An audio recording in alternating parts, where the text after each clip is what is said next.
Hey guys, welcome back to today's video. Today is Tuesday, July 28th, 2020, and today we're going to be taking a look at this 538 article titled, Voters Are Starting to Doubt Donald Trump's Re-Election Chances. So I know a lot of the time we talk about Joe Biden's increasing possibility of winning the White House and defeating Donald Trump, but overall America has been pretty split as to whether or not they believe that Donald Trump will win the election versus Joe Biden.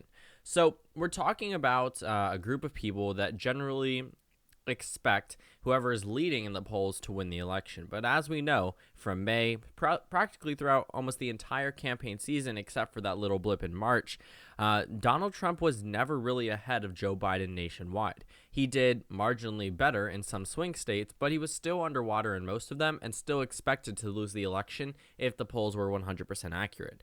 Now, I will say back in April and March, Donald Trump had a much better chance at winning the election just because, yes, it was marginal improvements, but it was flipping states from blue to red, now have which moved back into the Democratic column or to the Democratic column for the first time. We're looking at less confidence in a Donald Trump victory, which actually could end up helping turnout for him. However, it looks like he has about even in terms of those who believe Joe Biden or Donald Trump will win the election. This also is reflected on the national betting odds as well. If we take a look at the overall betting odds throughout the entire campaign season, officially right after around Super Tuesday, when Joe Biden seemed like he was the presumed Democratic nominee, and that wasn't wrong. He ended up going on to win the nomination. At this point in time, we pretty much had figured out that Biden and Trump would be the general election contenders, and Trump pretty much and pretty consistently led Joe Biden up until around June. Throughout March, April, and May, Donald Trump led on the RCP betting odds, despite, on the national average, not leading at all during these time periods. So while Biden was still ahead by 5-6% nationwide, he was still losing on the national betting odds. People still expected a Donald Trump victory. Why? Well, this article also points out that a lot of people don't think that, a lot of people think that Donald Trump could very well defy his polling odds, as he did in 2016. If anything, Trump's surprise victory in 2016 is likely the biggest reason why more people don't take a dimmer view of his re-election odds. Absolutely. A lot of people have 2016 takes talking about how Clinton was ahead by huge margins on election day. That's not true. Looking back in 2016, Biden is outperforming Clinton nationwide by 5% if the election was held today. 5%, when all he needs to outperform on the overall average is by less than a percentage point. So he already has that and more. We're seeing a number of states push further leftward, which is exactly why the betting odds and voter confidence is going down in Donald Trump. And we're talking about his supporters. These are people that have stuck with him. When we're looking at those who believe Donald Trump and Joe Biden, this article points out, and it's pretty obvious, a lot of Republicans and Democrats expect their candidate to win, whoever they're supporting to win the election. It was the same case in 2016. There were obviously some Republicans who thought Hillary Clinton was going to win, obviously a lot of independents as well, but now it looks about even. And this actually is a little bit better for Donald Trump that people think he's going to win. However, complacency may plague the Democratic Party or the Republican Party. And if we're looking at a lot of the numbers, a lot of people would argue Biden could possibly lose the election because people think he's absolutely going to win. But since people are a little bit more confident in a Donald Trump victory, even some Democrats, compared to 2016, Donald Trump probably won't see a huge poll bump. People probably will vote. People know and understand the severity of not voting because their interests were completely, not aligned when Donald Trump took the oath of office. When they didn't vote Hillary Clinton, they were saying Hillary Clinton was absolutely going to win the election. There is no reason to vote. I don't even personally like her. Why would I vote? I can guarantee it. A lot of these people that are voting for Joe Biden don't like him. They didn't like him in the primary. They don't like him now, but they're voting for him because he's not Donald Trump. And I don't care if that's, a campaign tactic that can't work in the future. Obviously, once Donald Trump is out, the Democratic Party is going to have to do some soul searching as to whether or not they're a centrist or progressive party or a combination of the both. However, right now, this campaign tactic absolutely works. Donald Trump's confidence from voters is going down. His approval rating is going down. A lot of people are now expecting Biden to win the election.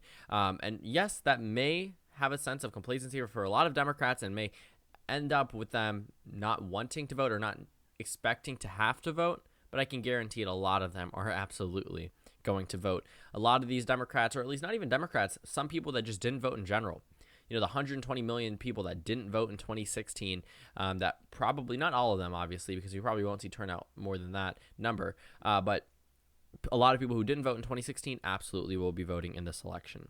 So for Trump to be at this point in time where people don't necessarily think he could win his re-election bid, that's not good. Because if we're looking at the betting odds, it almost reflects exactly what we see here. Everyone expected Trump to win, and then it flips. And more people expect Biden to win, despite Donald Trump being underwater in these betting odds in all of 2016.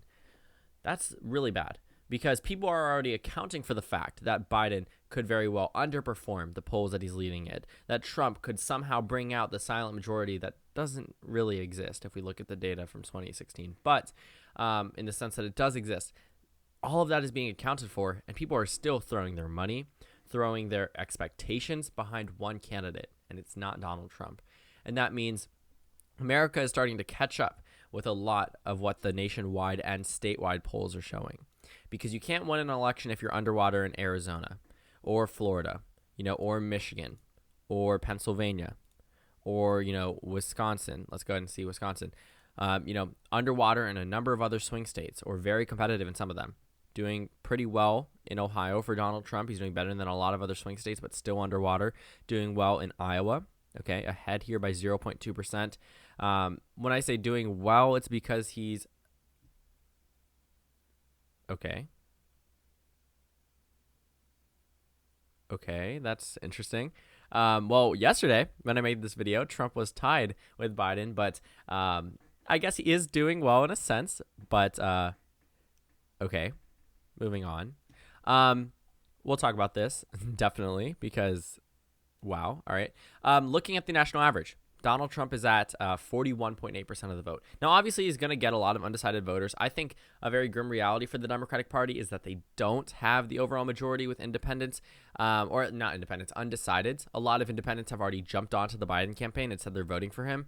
Biden's probably not going to win not even half of those undecided voters, because if the election was held today, there's absolutely no way in this election that Biden's going to end up with 54 to 45. I just don't see it happening. I honestly think Trump will probably get around 46, 47% of the vote. Biden maybe 51%. I don't think the margin of victory percentage-wise could go further than 4%. Unless these numbers truly hold on election day, it'll probably be very difficult for Biden to have a very strong and commanding lead nationwide. When I say strong and commanding, I mean 8 points. That's super strong, very commanding. A 4-point margin of victory, obviously great.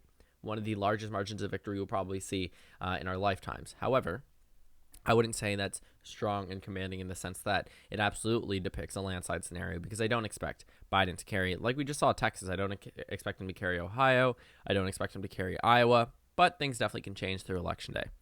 So I kind of went off on a little bit of a tangent because we went ahead and saw Texas, which has shifted a little bit further to the left than I expected. But, this has really changed. If we take a look at those who expected Trump to win in the past, if we look at almost all the pollsters that have done this, a lot of them have seen a decrease in Donald Trump's chances based off those who believe he would win. In late June, 41% of voters said they expected Trump to win, whereas 50% said the same in October 2019.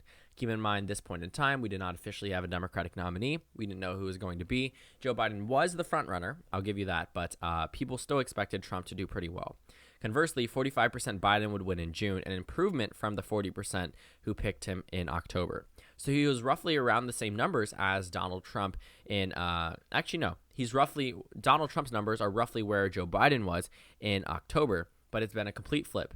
Biden is now ahead in terms of those who expect him to win, and Trump is underwater, going from 50 to 41, a net loss of 9% in voter confidence. Now, people that say Donald Trump is going to win may not be voting for him. I can guarantee it. There's probably some Biden supporters that expect Trump to win and some Trump supporters that expect Biden to win. But it gives you a general idea of the American public and maybe not exactly how they're going to vote, but who's really going to have the energy on their side and who's expecting their candidate to win. And for an incumbent president to be as low at this point is not a good sign.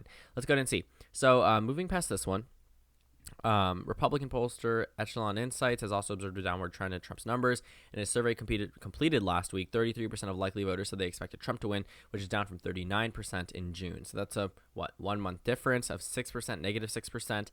Those who thought Biden would win ticked up from to 43% in July from 40% in June. So there's a lot of polls that pretty much correlate with this exact findings that Biden's numbers are, though marginally improving, and Trump's numbers are dropping. If we take a look at May, we're talking about Trump leading over Biden by 10%. Now he's around tied, in fact, underwater in terms of the overall betting odds. We pretty much saw a complete flip of where these numbers were just a couple of months ago. If we are talking about this video literally 2 months ago, let's go ahead and see. If we're seeing this, oops, move it over, Donald Trump plus 6.4% nationwide. 2 months ago. 50%, or not 50%, I guess it was 50 cents a share for a Donald Trump win the election and 44 cents for a Biden win the election. But now, completely flipped. 61 cents for Biden, 37 for Trump. Wow. That's huge in terms of a drop in terms of voter confidence. And if your voters aren't confident in you, it's going to be very difficult to get them to have that enthusiasm, because the enthusiasm gap is something that President Trump loves to talk about. But I can guarantee it, just because Democrats aren't enthusiastic about Biden, they're enthusiastic about voting out Trump.